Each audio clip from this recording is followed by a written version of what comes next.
अस्सलाम वालेकुम and good morning दोस्तों, कैसे हैं आप? आई डू होप आप सब अच्छे होंगे। मैं मॉर्निंग का टाइम है, मैं उठा हूँ, अभी चाय पी रहा था, लेकिन साथ साथ एक आर्टिकल मैं पढ़ रहा था और होम ऑफिस के हवाले से एक गाइडलाइन जो है वो भी थी उसके अंदर लिखी हुई। और चूँकि बहुत से लोगों के साथ इस तरह की सिचुएशन जो है वो होती है, सो उसकी वजह से मैंने सोचा कि क्यों ना ये वाला जो पॉइंट है ये मैं आपके साथ भी शेयर करूं, ताकि बहुत से दोस्त जो हैं जब इस तरह की कोई एप्लीकेशन करते हैं, स्पेशली ह्यूमन राइट्स लॉ के हवाले से कोई एप्लीकेशन फाइल करते हैं, जिसमें चाहे वो आपके कंपेलिंग एंड कंपैशनेट सर्कमस्टांसिस की एप्लीकेशन हो, चाहे वो आपकी ह्यूमन राइट्स कि मेडिकल ग्राउंड की एप्लीकेशन हो, या वो आपके कोई ऐसे सर्कमस्टांसिस हैं, जैसे बहुत से लोग इस वक्त स्टूडेंट वीज़ा पे हैं और उनके ऐसे इश्यूज होते हैं कि उनको जो है एफएलआर जो है वो फाइल करना पड़ती है। तो इस तरह की जब सिचुएशन आती है, सो आपके या इसके अलावा कोई सी भी एप्लीकेशन होती है जो रिलेटेड टू एफएलआर जिसको कहते हैं वो हो, तो उसमें एक पॉइंट एक आता है जिस पे लिखा होता है कि if your claim is refused, are there any reasons that you would need to able to appeal from outside the UK. ये एक जो है एप्लीकेशन में एक पॉइंट जो है ये एक आता होता है, और उसमें इसको मैं ज़रा ट्रांसलेट करके भी बता दूं। उसका मतलब ये है कि अगर आपका क्लेम जो है, आपका ये जो एफएलआर है, अगर हम रिफ्यूज़ कर देते हैं इसको, तो इज़ देयर एनी रीज़न, क्या कोई ख़ास रीज़न्स मौजूद हैं आपके पास that would not be able to appeal, कि आप आउटसाइड द यूके से इसको अपील आप फाइल नहीं कर सकते? क्योंकि बहुत से केसेस में होता क्या है कि आपको अपील का राइट नहीं दिया जाता है। जब आपकी एफएलआर जाती है, उसकी रिफ्यूज़ल आ जाती है, आपको अपील का राइट नहीं मिलता, तो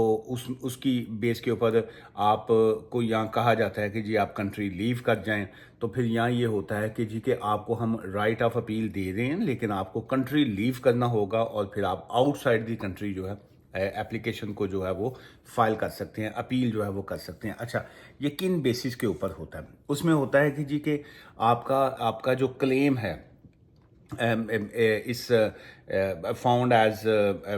इसको सर्टन लेवल के ऊपर हम इसकी क्रेडिबिलिटी या बाकी चीज़ों के हवाले से हम इसको नहीं समझते कि जी के ये आपको किसी भी तरह का अपील का राइट या बाकी दिया जाए। ये नॉर्मली अंडर सेक्शन 94 और 94B जो होता है of the nationality immigration asylum act जो 2002 के हवाले से होता है। सो अक्सर जो दोस्तों की जो एफएलआर या कोई सी भी जो रिफ्यूज़ल आती है या असाइलम या एफएलआर पे जब रिफ्यूज़ल आती है, तो वहाँ पे लिखा होता है कि आपका आपका जो क्लेम है इज़ फाउंड एज अनक्रेडिबल, या इस तरह से लिखा होता है। मुख्तलिफ केस के हवाले से मुख्तलिफ पॉइंट्स उन्होंने दिए होते हैं, लेकिन मोस्टली जो है वो सेक्शन 94 और 94B का जो है वो मेंशन किया होता है। सो अगर आपकी इस तरह की सिचुएशन होती है,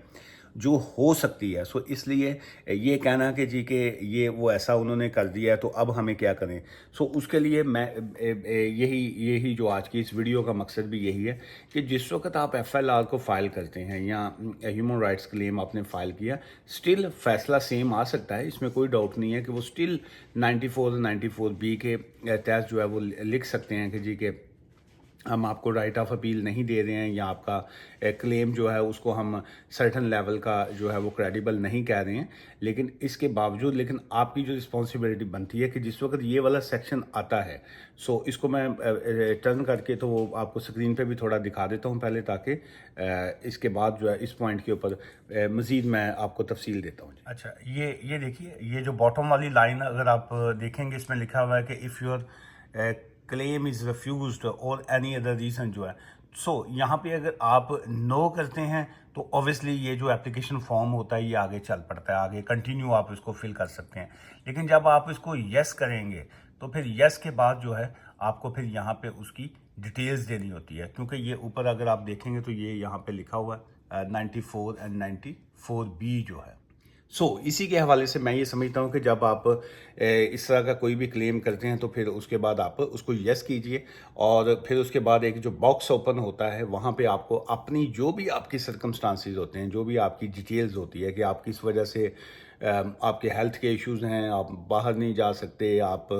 यहाँ पे स्टूडेंट आए थे, तो एज अ स्टूडेंट आपको कौन से ऐसे इश्यूज़ फेस करने पड़े कि जिसकी वजह से अब आप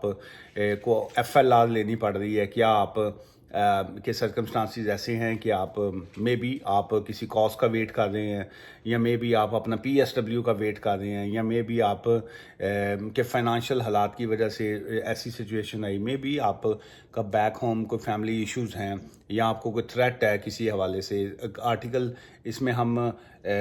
جو اسائلم کا جو آرٹیکل 3 ہے ہم اس کی بات نہیں کر رہے ہیں. اگر اس طرح کی بھی سچویشن ہے تو تب بھی آپ کو یہاں پہ آپ مینشن کر سکتے ہیں. لیکن یہ ہے کہ جس طرح کے جو سرکمسٹانسز ہوتے ہیں اس کو میں یہ سمجھتا ہوں کہ اس کو آپ کو یس کرنے کے بعد وہاں پہ اس کی تفصیل کا دینا جو ہے وہ مسٹ ہوتا ہے، تاکہ اس کے رزلٹ الٹیمیٹ جو بھی نکلے وہ آپ کی کریڈیبلٹی کو یس سمجھے، نو سمجھے، اپلیکیشن کو ایکسیپٹ کریں، ریفیوز کریں، ڈزنٹ میک اینی ڈفرینس. کم از کم آپ اگر کل کو اپیل پہ جاتے ہیں تو آپ کی جو فاؤنڈیشن ہوتی ہے، جو آپ کی بنیاد بنی ہوتی ہے کیس کی، وہ کم از کم اسٹرانگ ہونی چاہیے. کیونکہ اس طرح کی ایف ایل آر کی موسٹ اپلیکیشن کو وہ ریفیوز کر دیتے ہیں، اس میں نو ڈاؤٹ، لیکن یہ ہے کہ وہ اس طرح کی بیس ہونی چاہیے کہ آپ کو آگے جا کے اس کا فائدہ ہو سکے. اس پوائنٹ والی ویڈیو سے مجھے اجازت دیجیے گا. دعا میں یاد رکھیے گا. Take care. Bye for now.